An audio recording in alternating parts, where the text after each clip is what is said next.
Thank you very much, Professor K.S. Rao, and thanks for an introduction by the organizer and for giving me the opportunity to give this keynote address. I was asked to talk about the issues on rock mechanics testing for hydropower projects, and in CSMRs particularly, I have been involved in situ testing from the very beginning, and I did my MTech in the very first batch of rock mechanics from IIT Delhi, and presently I am working as consultant for hydropower projects only in WAPCOs. In testing in rock mechanics, as far as it is concerned, we do the laboratory testing, field or in situ testing we call it.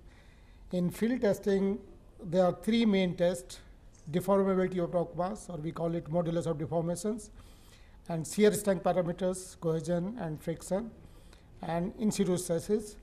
I think in last session we have already presented a paper on in situ stress measurement, which consisted 6 case studies also. For this, actually, instead of covering all the topics in my keynote address, I thought it better that I concentrate only on one topic, and that is deformability. So I'll be talking about deformability during my lecture. If we compare the results of deformability laboratory versus in situ, due to the weaknesses, discontinuities in the rock mass, and it contains intact rock material also, the modulus of deformation of the intact rock, which we tested in the laboratory, is in the order of 5 to 20 times higher than in situ values. And some of the speakers, they have shown these values also.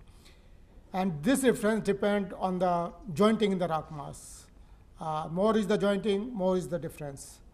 Hence, in situ tests are conducted in each rock type on all the projects. I think with the same type of rock or in the same drift, actually, if you do a test, there are a lot of variations. I'll be showing you those variations also. As far as modulus of deformation in situ tests are concerned, we do it if you see it surface measurement, that is flat jack test or plate loading test. I think these days, except Portugal, they are still doing it flat jacks and the default. But these tests are not being conducted, at least in India now. Plate loading test is being conducted very, very extensively. For the large scale testing is concerned, plate jacking tests and radial jacking tests. This radial jacking test equipment was purchased once, and this test was done only once in India, and after that this equipment was never used. Plate jacking test, it's very, very unfortunate. We have only 3-4 equipments in our country, and nowadays, because less time is being given for preparing the DPR and during the construction, so this is also not being used very, very extensively. So generally, plate loading test or Goodman jack test, which is conducted in the drill holes, they are being used, or dilatometer test. For conducting these tests, we require the drifts in the dam axis. When we do the testing at DPR stage, there's a lot of problems in access to the sites. Presently I am involved in one project, Pancheshwar project in the boundary of Nepal and India, where the access to the site is you'll have to walk about 1,000 meters down, and there are no roads to the site. So in such conditions, actually, it is very, very difficult due to the time constraint as well as accessibility. And we require the drifts, so this is very difficult to construct the drift also. Of course, drilling is done for geological investigations also, and same boreholes are utilized for laboratory testing as well as in situ testing. And for in situ testing, we can utilize our Goodman jack test and dilatometer test very extensively. So generally, we do the testing in pre-construction stage. Once the DPR is cleared, then sometime people avoid this also, and some testing is definitely required at construction stage, because whatever we are doing for the foundation rock, and it takes time to go up to the foundation level. I have already told you that availability of testing equipment is another constraint, because most of this advanced equipment are being procured, being imported, and once something goes wrong with the equipment, then spare parts also you require to import it. So this is a simple plate loading test. I will not go in the details of the test, and but I would like to tell you that I did this plate loading test. I was generally utilizing plate jetting test in CSMAS, because this was purchased newly.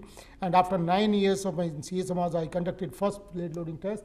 But when I plotted this on the graphs at the site and I compared the results, this test was conducted at RD 31 meter inside a drift. This was 33 meter. But if you see the deformability, 2.78 GPa and 0.7 GPa, there is so much difference between these values with a distance of 2 meters because of the jointing in the rock mass. So it is better that whenever we conduct a test inside a drift, at least minimum 5 tests should be conducted, and we should get a minimum, maximum, and average values for this test. This is a Goodman-Jack test. The advantage of this test is that drill holes are always done in NXI drill hole. This testing can be done. The disadvantage is that we have only this 9-inch plate which comes out and this extract the rock inside the borehole. So area involved is very less. But the advantage of the test, I think in the last lecture, my co-author Mr. Hardev was telling about this Terry Dam. There the flights was graded into flight grade 1, grade 2, and grade 3. And after that, they asked us to do the testing, and we did the testing. When you increase the stress level, our modulus value also increases. But if you see this grade 3, flight grade 3, we got a value of 1.89. Grade 2, we got a value of 2.5. And grade 1, we got a value of 2.73. So whatever geologists have divided this rock into 3 parts, flight grade 1, 2, 3. From the testing also, we got the results in the same range. So it's a confirmation of the geologist by getting these results. With the Goodman-Jack test, actually, we can apply stresses on higher side also. Like plate loading tests, you cannot apply more than 5, 6 MPa. Of course, you reduce the diameter of plate, then you can increase more load also.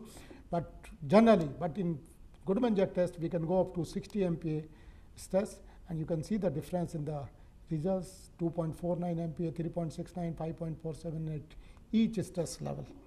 So this is the advantage. I had used it, I think, maximum plate jugging test. And in this test, actually, we get the deformations on both sides, and we apply the load with the help of flat jack test, and we measure the deformations inside a drill hole. This is the plate jack test assembly, and this is the extensometer assembly inside the hole. And we can measure the deformations. All extensometers are attached with this 12-channel readout unit, and we can measure the deformation up to the accuracy of 0.001 millimeter. With this test, actually, we can have this anchors between 2 discontinuities or shear zone, and we can find the deformability of the shear zone also. We can get time-dependent deformations also. This is the installation assembly, which is a tedious process. That's why this test is not, and larger is the test, very large is the formula for this. And tests are being conducted in 5 cycles, and you can see these results.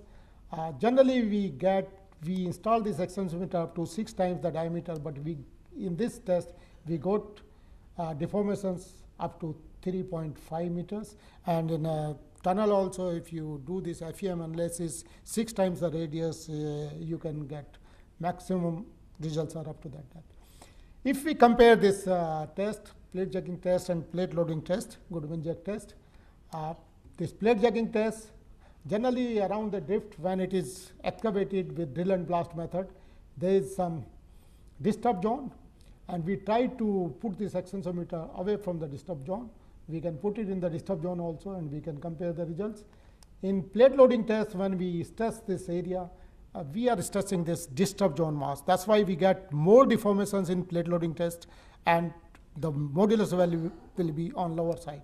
Similarly, in the Goodman-Jack test, the area is very less, and that's why here also we get results which are less than the large size plate jugging test.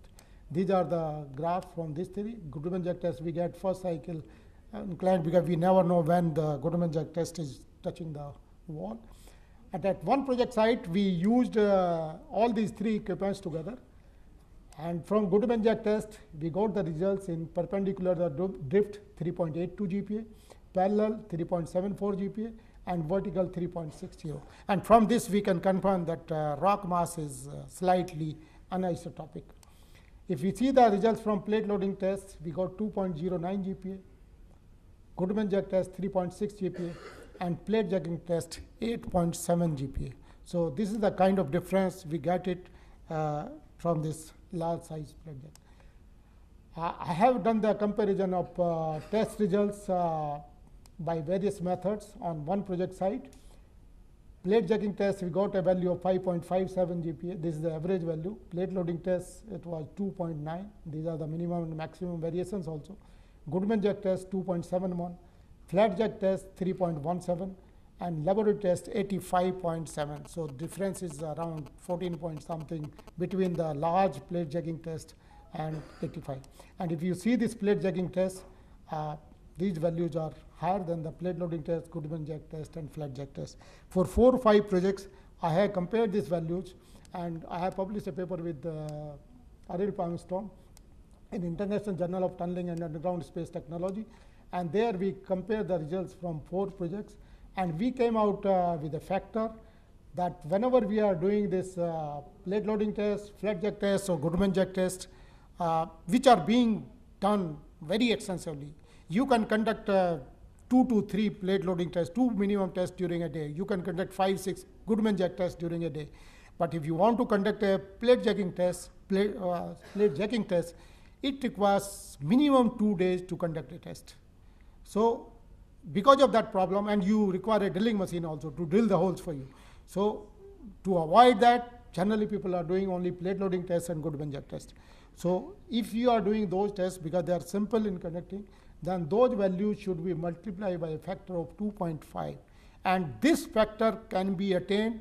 Suppose you have conducted 2 to 3 plate jugging tests, you conduct 4 or 5 plate loading tests, and then you can develop this factor.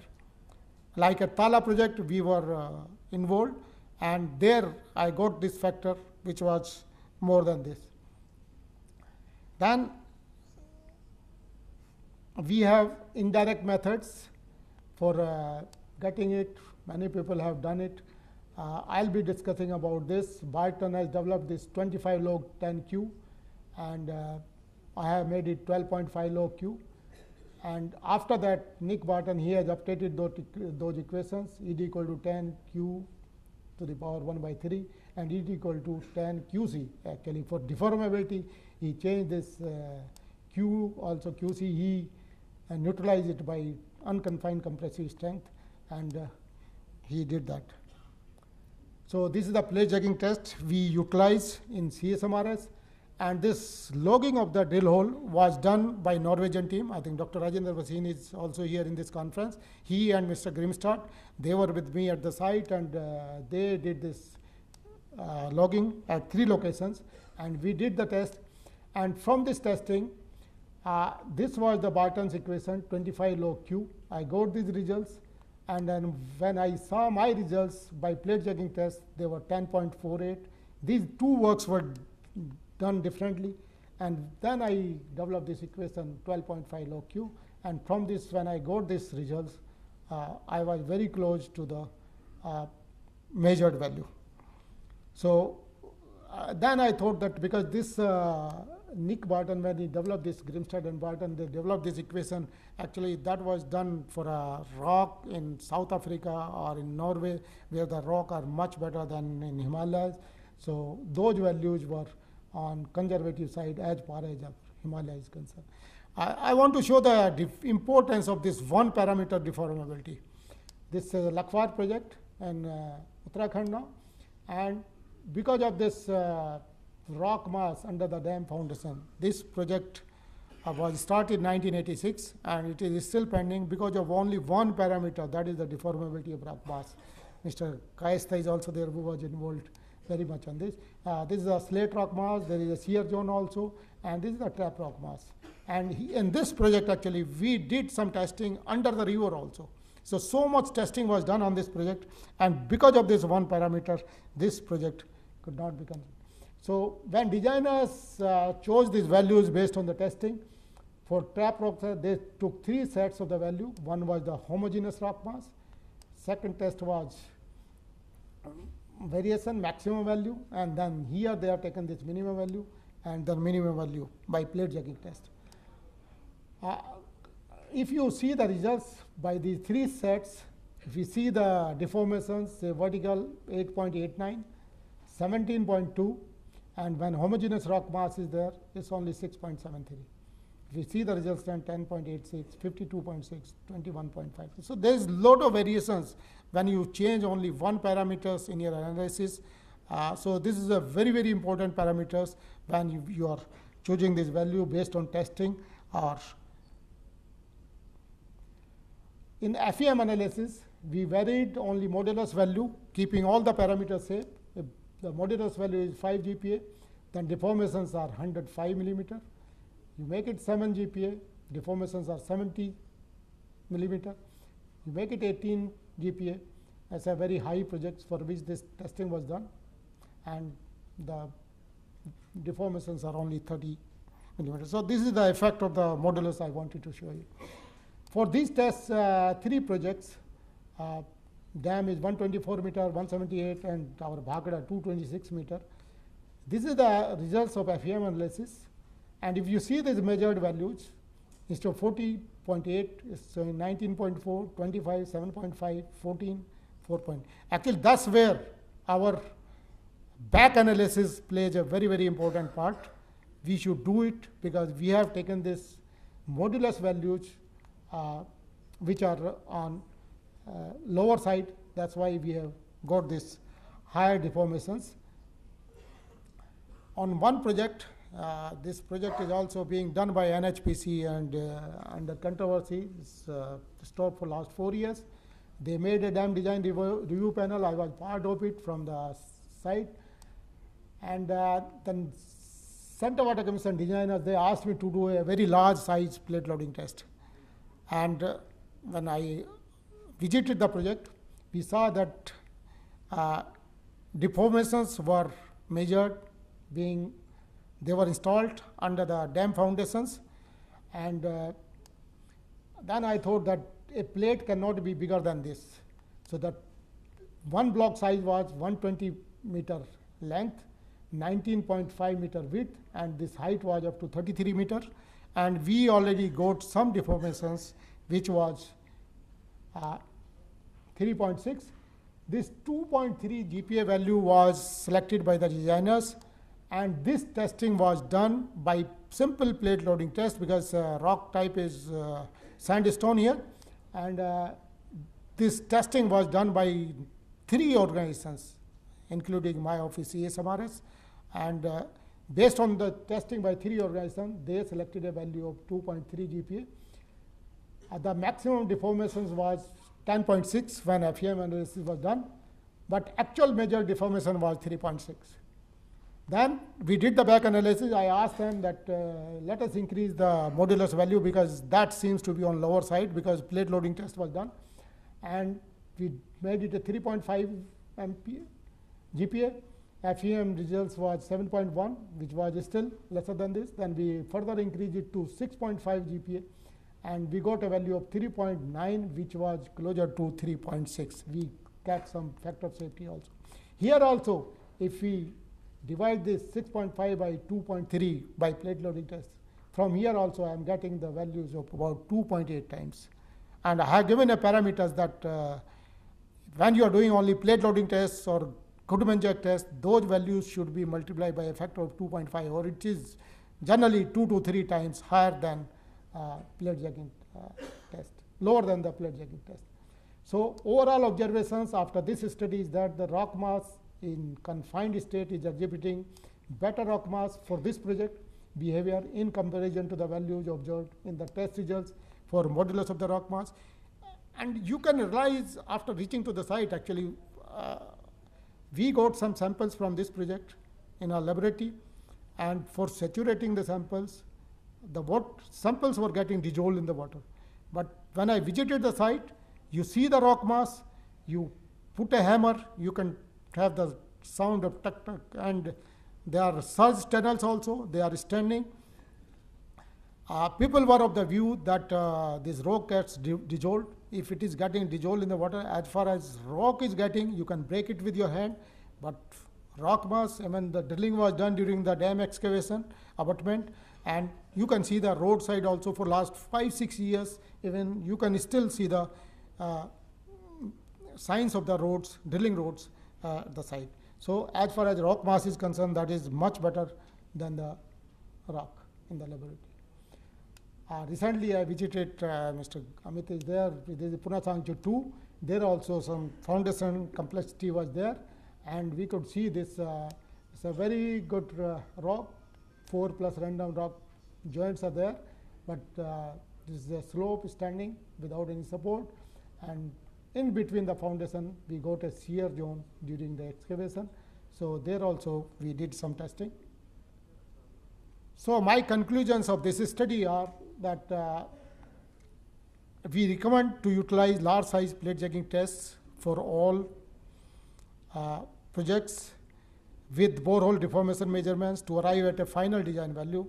The modulus of deformation of rock mass determined by plate loading test and Goodman jack test, that could be multiplied by a factor of 2.5, or we can arrive at this factor by conducting some tests parallel. Modulus values based on indirect methods, Q system or other methods, I think they are on conservative side. So they should, before utilizing it, either we should use 2 to 3 indirect methods, and those values should be confirmed by doing the actual testing.